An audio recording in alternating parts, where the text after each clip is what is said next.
Yang penuh keberkahan bersama kami, Programa 1 RRI Cirebon, kanal informasi dan inspirasi dalam Mutiara Pagi.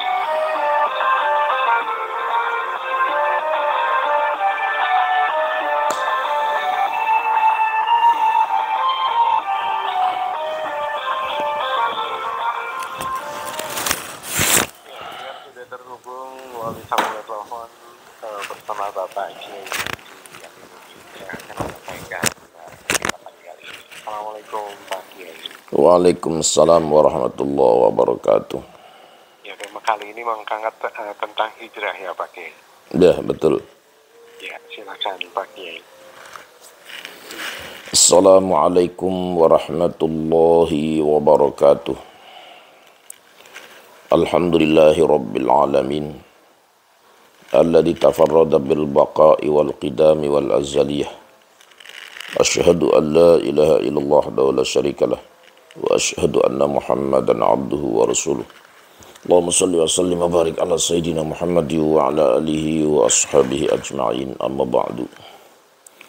Qala Allah ta'ala fi kitabihil karim, a'udzu billahi minasy syaithanir rajim, bismillahir rahim. Idza jaa'a nasrullahi wal fath wa ra'aitan nasa yadkhuluna fi dinillahi afwajan fasabbih bihamdi rabbika wastaghfir innahu kana tawwaba. Para pendengar RRI Cirebon di mana saja berada, marilah kita sama-sama untuk selalu bersyukur kepada Allah atas segala nikmatnya, terutama nikmat iman dan Islam, nikmat sehat wal afiat. Salawat dan salam semoga Allah sampaikan kepada beliau junjungan Nabi kita Nabi Muhammad sallallahu alaihi wasallam, kepada keluarganya, para sahabatnya, dan insya Allah kita semua termasuk di dalamnya. Amin ya rabbal alamin. Mutiara Pagi kali ini tentang tema tentang hijrah, hakikat hijrah dan pendidikan Islam. Memperingati bulan Hijriyah atau bulan Asyura itu ya. Karena kejadian yang membuat kaum muslimin dan muslimat ta'ajub itu terjadi pada tanggal 1 sampai tanggal 10.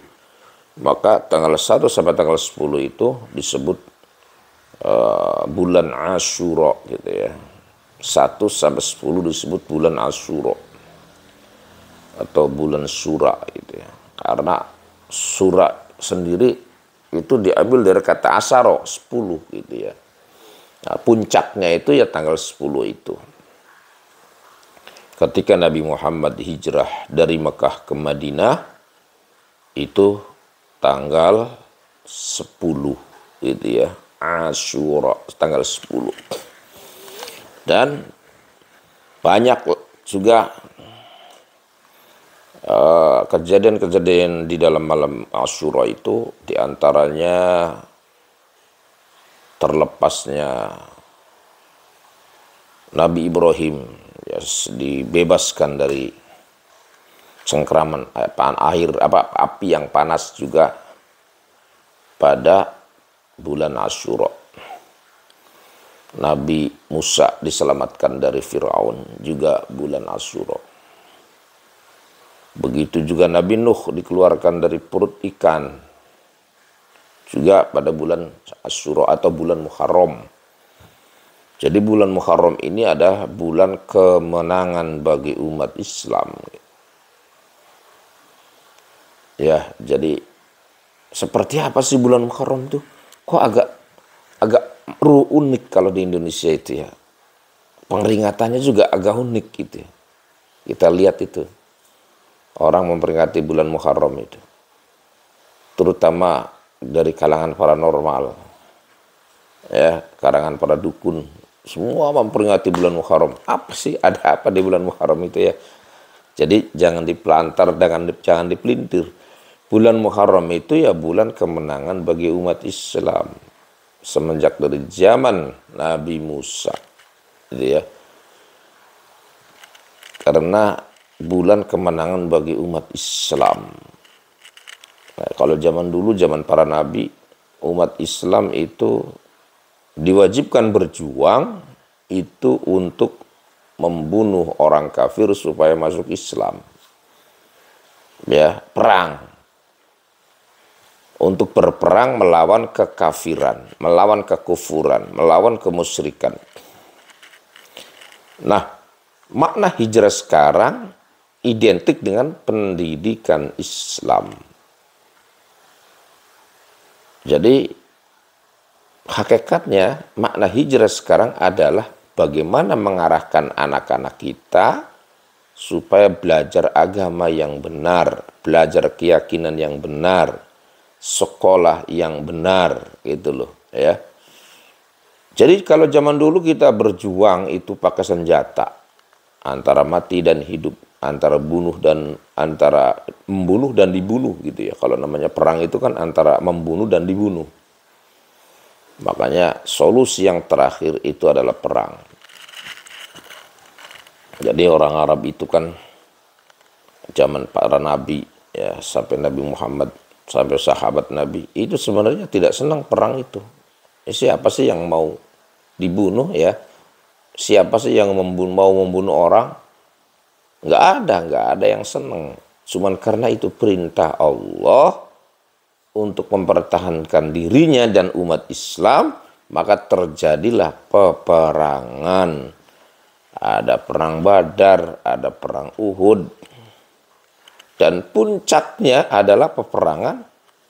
Nabi Muhammad diancam oleh orang-orang kafir, suruh dibunuh. Ya, karena puncaknya dakwah, puncaknya Islam itu ada pada diri Rasulullah, sehingga dibunuh, diincar oleh orang-orang kafir. Siapa yang mampu membunuh Nabi Muhammad akan diberi hadiah ini, itu, dan lain sebagainya. Maka disitulah turun ayat untuk berhijrah dari Mekah ke Madinah. Ya, padahal Rasulullah sendiri senang hidup di Mekah. Tetapi karena ada perintah, maka berhijrah. Nah, kalau kita sekarang ingin hijrah, ya kita harus pindah kepada yang lebih baik lagi, gitu ya. Kalau kita saat ini sudah Islam, sudah mukmin, maka kalau kita mau hijrah, ya lebih baik lagi daripada pemikiran Islamnya, daripada keyakinannya, daripada amal ibadahnya, daripada sosialnya. Kita harus lebih baik lagi supaya tepat memaknai daripada tahun baru Islam Hijriyah, gitu ya. Jadi jangan dipelantar-pelintir, kok memperingati bulan Muharram kok banyaknya, ramenya itu nggak tahu paham arahnya kemana, gitu ya. Rame-rame ini itu, tapi umat Islam, tapi intisarinya hijrah itu adalah untuk mewarisi daripada keimanan dan keislaman kepada umat manusia, kepada generasi muda. Kok tidak diarahkan ke sana, gitu ya. Arahnya pada kebudayaan, pada nggak jelas kemana arahnya, gitu ya. Oleh karena itu kita luruskan. Dengan kita memperingati hijrah, tahun baru hijrah, kita harus mengarahkan anak-anak kita kepada pendidikan yang lebih baik, pendidikan yang syarat dengan syariat Islam. Maka di sini saya buat judul Hijrah, tahun baru hijrah dan pendidikan Islam. Jadi kalau zaman dulu hijrah itu pakai senjata, sekarang pakainya ilmu pengetahuan agama dan ilmu pengetahuan umum. Maka dengan munculnya pondok-pondok pesantren, munculnya yayasan-yayasan Islam yang untuk siap mendidik anak-anak bangsa, mendidik putra-putri kita, itulah yang disebut makna hijriyah. Bagaimana caranya Islam ini supaya di hati umat Islam. Bagaimana caranya Al-Quran ini supaya bisa difahami, dihafalkan, difahami, kemudian diamalkan bagi umat Islam. Maka itulah sesungguhnya makna hijriyah. Semangat mempelajari ilmu-ilmu Islam bagi para generasi muda, bagi para anak-anak bangsa, supaya ngerti tentang memahami agama Islam yang benar, ya, tentang agama Islam, tentang wawasan kebangsaan, tentang bagaimana caranya hidup maju gitu ya. Nah itu kan berarti urusannya pendidikan. Maka saat ini pada orang tua tidak boleh kita salah memilih pendidikan, ya. Salah memilih pendidikan maka fatal pada akhirnya. Anak-anak kita akan terjerumus kepada pergaulan bebas. Anak-anak kita akan terjerumus kepada minum-minuman keras. Karena saat ini apa istilahnya, godaan-godaan bagi generasi muda kita, bagi anak-anak kita, dari mulai yang ada di kantong kita, HP gitu ya, sampai keluar rumah, banyak. Maka untuk memaknai hijrah, kalau kita punya anak seusia sekolah, masukkan ke pondok pesantren. Nah, itu namanya makna hijrah. Maka saya katakan hijrah dan pendidikan Islam. Masukkan ke pondok pesantren. Dan pondok pesantren itu kan banyak gitu ya. Pondok pesantren itu banyak. Ada yang mahal, bangunannya bagus. Ada yang bangunannya sederhana, tapi santrinya pinter-pinter gitu ya. Ada yang hafal Quran, ada yang bisa membaca kitab kuning gitu ya. Nah, jadi standarnya bagaimana? Standarnya masukkan ke pondok pesantren ya, yang ada pendidikan dasar. Pendidikan dasar gitu ya. Pendidikan dasarnya apa? Makanya ada pondok pesantren salafiyah. Itu mendidik atau mendidik santri-santri dengan pendidikan dasar. Al-Quran ya. Memang Al-Quran dari rumah sudah dipelajari, tapi masuk ke pesantren beda lagi. Karena di pesantren itu kadang baca Fatihah saja sampai 7 hari. Kenapa? Karena diperbaiki bacaannya secara total gitu ya. Bagaimana cara bunyinya huruf H, hamas atau jahr. Bagaimana cara bunyinya huruf ain. Jadi makhorijul huruf saja mempelajari makhorijul huruf itu ya, kadang 1 hari. Maka anak-anak kita di pesantren itu berjuang untuk menghilangkan kebodohan, gitu ya. Berjuang untuk menghilangkan keterbelakangan. Berjuang untuk menghilangkan kemiskinan. Caranya seperti apa? Yaitu caranya pesantren, belajar yang benar gitu ya. Belajar di pondok pesantren. Ada pendidikan dasar keagamaan.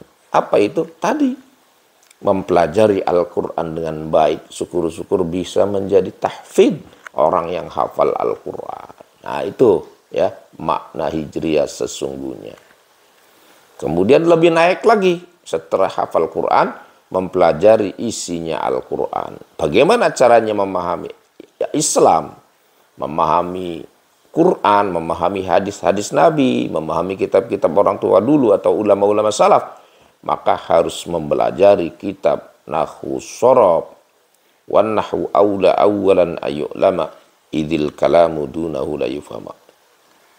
Ya, nahwu itu adalah ilmu yang harus dipelajari oleh para santri. Karena memahami kitab, memahami bahasa Arab, memahami Al-Quran, tanpa ilmu nahwu itu tidak akan bisa. Ya, ya kalau sekarang memahami secara per huruf, secara tafsir ada gampang.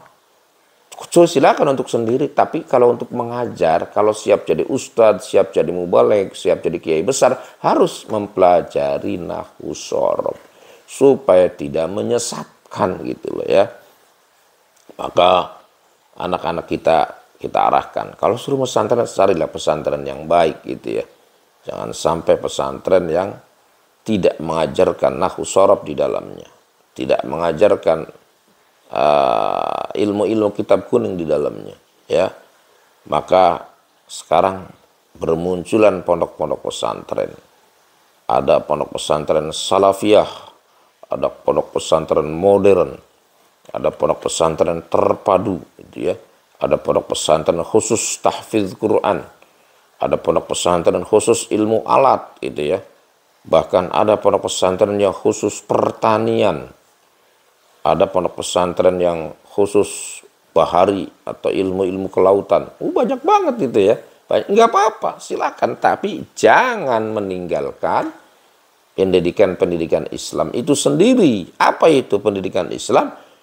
Ya, tadi itu mempelajari nahwu sorof, bagaimana caranya memahami Al-Quran, bagaimana caranya memahami kitab hadis, ya, sehingga akan bermunculan ulama-ulama yang modern gitu ya, ulama-ulama yang fanatik terhadap agamanya, ulama-ulama yang memproduk daripada hukum, ya, bisa menjawab tantangan zaman, bisa menjawab hukum-hukum atau masalah-masalah yang terjadi saat ini, atau masalah waqiah, ya, masalah-masalah waqiah yang terjadi saat ini itu paling tidak bisa menghukumi untuk diri sendiri gitu ya, menjawab untuk pertanyaan diri sendiri itu loh ya, karena ilmu itu kan sesungguhnya untuk diri sendiri ya, ibda binafsi itu loh.